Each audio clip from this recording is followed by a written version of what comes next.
What's going on YouTube? I am Dukedobbins, FTW.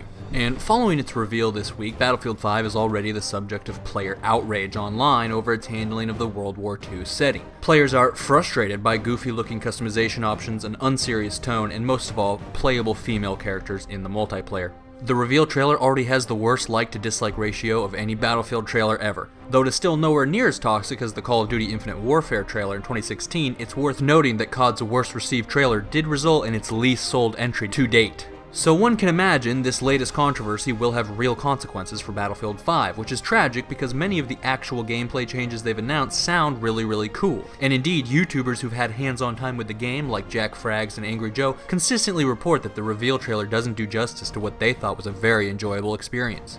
Unfortunately, the trailer didn't emphasize those gameplay changes and instead showcased an over-the-top Michael Bay, tanks falling from the sky, pre-rendered CGI sequence that reveals very little about the actual game besides that it will be kinda silly. The graphics seem more cartoonish than Battlefield 1, which by itself isn't a bad thing. It's reminiscent of Bad Company games, which were very popular, but the art style and characters themselves don't seem authentic in a World War II setting. Essentially, they have taken small, unique things that did technically exist at the time, but were rare, and over-exaggerated them to the point that the trailer seemed more like an alternate history take on World War II.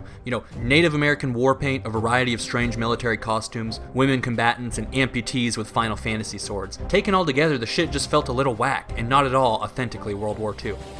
These instances are apparently a part of DICE's larger goal to explore parts of the war that haven't really been seen in the voluminous amounts of content already made about World War II. In their interview with Trevor Noah, the devs said, and I quote, "We've all been through the beaches of Normandy, we've been there, we know what that's about. We wanted to deliver an unexpected take on the Second World War, to portray the era through unseen locations and untold stories." First of all, this is a huge mistake.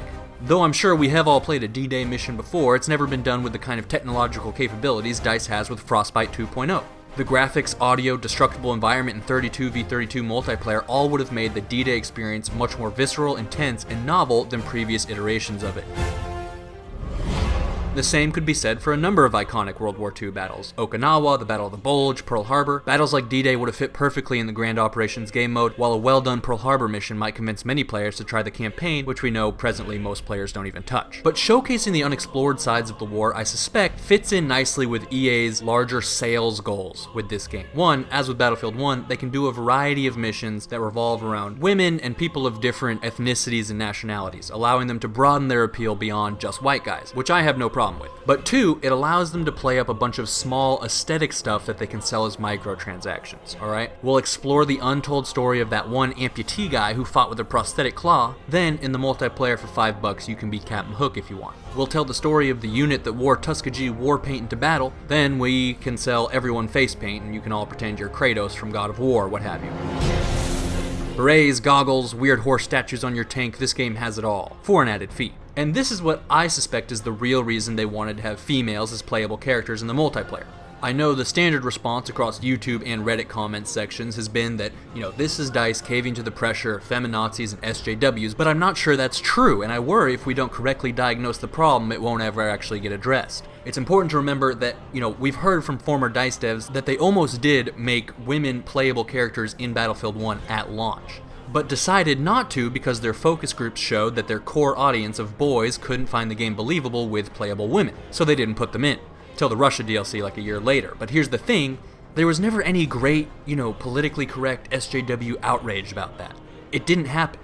And although it's true that some writers and critics have pushed the industry in general for better representation of women, those complaints usually revolve around mostly reasonable things like, no lead roles in story games, being treated fairly in the workplace, over-sexualized representation, limiting female roles to the damsel in distress type.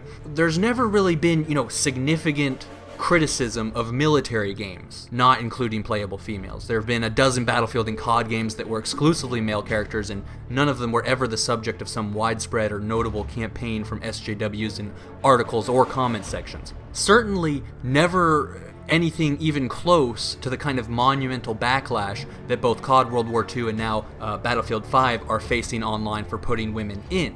If this was about caving to some group, they would be caving in the opposite direction.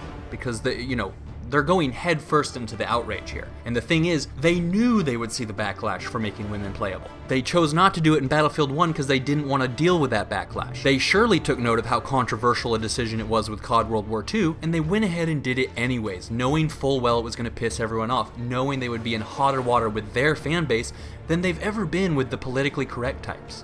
Because what I really think is going down is that this is about the bottom line. This is sort of what I was trying to argue back when it was going on with COD World War II. I don't think this decision was driven by political correctness so much as it was by good old-fashioned greed. Women are half the population, and most studies have concluded they make up about half of gamers these days too. So in the eyes of a studio executive, you could essentially double your sales of both the game and microtransactions if you can get women to bite. How do you do that? Well, boys, practice some empathy here. You know that if there was a game that had only female playable characters, you would probably be much less likely to buy it because it would be a girls' game, right? Well, the same can basically be true in reverse, so they play up women to try to sell to women. And of course, you have to have playable women in game because here's the big thing, okay? Female players have to be able to customize female characters, so they'll buy microtransactions. It's important to remember how big microtransactions are for most studios' bottom lines these days. Activision reported that microtransactions made up half their profits from last year. So selling the cosmetic customization options is as important as selling the game. And just like I doubt most men would invest money into customizing a female character, I don't think girls are going to throw cash at trying to customize a boy character. Because at the end of the day, a big part of it is having a character that is a sort of virtual stand-in for yourself. It's about pimping yourself out in-game with pointless cosmetics the same way we all try to pimp ourselves out in real life with pointless cosmetics. You're not going to go all out pimping out a character that obviously isn't you because it's the opposite gender. I get the impression that EA wants this game, its biggest multiplayer shooter, to be another Fortnite or Overwatch. One of the main things you hear about those games' success is that they have more widespread appeal because of lighthearted, silly, cartoonish atmospheres. So they're emulating that, and we know these are both games that are very popular with the female demographic, and that are making a shitload of money off of selling microtransactions. With a game that only appeals to boys, they basically are setting the profit ceiling for their biggest title at half of what these other popular games can achieve. So that's what I think is the real reason you're seeing playable women, and I don't say any of this to defend DICE. I think they're being foolish, and I think this is a bad idea, and it's probably not even going to work, because Battlefield is fundamentally a different kind of game. You can see the cognitive dissonance just in how the devs discussed the game during their stream with Trevor Noah. They repeatedly brought up how they want this to be, the most immersive experience possible, but they can't accomplish that goal while simultaneously trying to maximize their microtransactions profits. For one, it's a military-themed shooter and always has been, and one of the main things about any military is uniforms. Every combatant being dressed in essentially the exact same way, with the only deviations being for practical purposes. An immersive military experience is explicitly hostile to the kind of personal customization they need to sell microtransactions. The experience will be notably less immersive when the combatants look more like a Mad Max Thunderdome militia than World War II infantry. And I have no problem with including women in multiplayer. Most people don't, that's why you'll never see this kind of outcry over, futuristic CODs or something like Overwatch. But obviously in a World War II setting, it's gonna damage the potency of the immersion. And you might say, well, women did fight during World War II for the French and the Russians, but the lady in the trailer was English, and we know that you'll be able to play as American and German women and whatever. The typical battle will feature a much higher volume of women than was at all close to realistic. It's like with the face paint or prosthetic limbs, yes, in rare instances it did occur, but over-exaggerating something that amounted to less than 1% of overall combatants to the extent that it's applicable to a majority will break many players' suspension of disbelief, because anyone who's read or watched any meaningful amount of media about World War II has a general sense of what it looked like. It was guys fighting guys. Because at the time, women were legally barred from serving in combat roles, at least in the United States and England. The movie Saving Private Ryan, which was so painstakingly accurate to historical detail that it made actual World War II vets cry and leave the theater in a private screening, would not have been as impactful a film if all the soldiers were dressed in silly costumes and some of them randomly had prosthetic limbs and a bunch of them were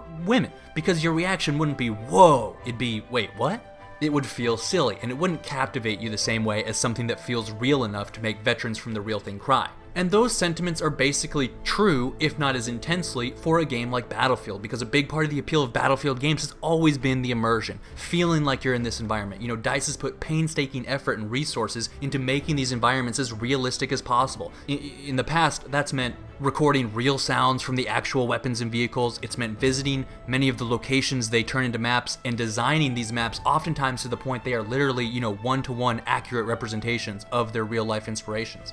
studying and implementing realistic physics systems into their destructible environments. They do all this because the immersion, feeling like it's real, is a huge part of the fun. But all this out-of-place stuff designed to sell microtransactions really undoes all that effort. And if you're gonna do it this way, they shouldn't still lean on immersion as a key talking point. Embrace the silly environment. Make a legit alternate historical universe or something. Don't go into this talking up, campaign missions based on real-life historical stories and talk up how immersive you want the experience to be, and then do Mad Max Thunderdome. You just can't have both. And there's a huge difference between these kind of obvious visual inconsistencies and some of the more granular stuff that people want to compare it to. Yes, in real life you don't revive people with a syringe, and you can't run around and hip fire a Louis gun, and the heavy tank barely even got used in the war, and in general people don't fight or survive the way players do in-game. But everyone has a certain suspension of disbelief, the point at which they no longer take what they're seeing seriously. And so you make the visuals and the sounds and the physics and whatever else as realistic as possible so that the game is still super immersive despite all the other less believable aspects. Once you do the wacky visuals as well, it becomes a little bit too much.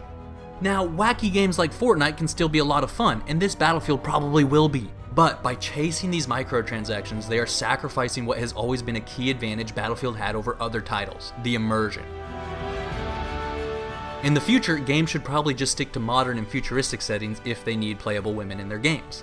At the end of the day, this is just another consequence of this industry's obsession with microtransactions. And I think it's important to understand that, because the problem here isn't some, hostile faction of the PC police scaring DICE into this decision. They are probably going to lose more money doing this than they ever did from random bloggers saying it's a boys club or whatever.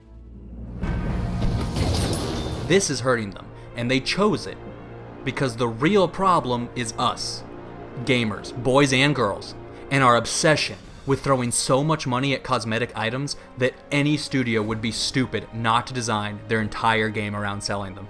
Further, they didn't just include females as playable characters, they deliberately gave the female the most screen time of any character in that trailer, knowing full well it would piss off their fans. Because again, they knew that as early as Battlefield 1. Because this was about more than just blunting SJW criticism. This was obviously an aggressive attempt to attract female players. Because this is about money, not political correctness. Thanks for watching. Please remember to rate. The For the Win query of the day is, if Battlefield 5 turns out to have fun gameplay, will you still buy it? Or is the goofy environment a deal breaker for you?